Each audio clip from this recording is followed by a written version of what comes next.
ஆயிடுச்சா?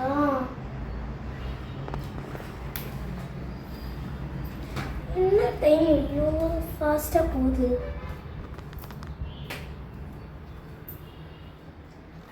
அட என்ன ப்ரஷ் ஈரமா இருக்கு. ஐயோ நம்ம மம்மிக்கு இதே வேலைதான் எப்பவுமே. அம்மா என்னடி என்னோட ரெட் ப்ரஷ் எடுத்து நீங்க யூஸ் பண்ணீங்களா?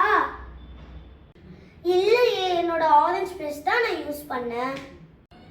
வாங்க உங்க ஆரஞ்சு ப்ரஷ் எடுத்து காட்டுங்க. எங்க போயிடுச்சு அது? தோ என்னோட ஆரஞ்சு ப்ரஷ். ஐயோ அம்மா,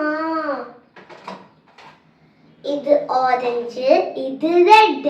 உங்க கண்ணாடி நல்லா தொடச்சிட்டு பாருங்க.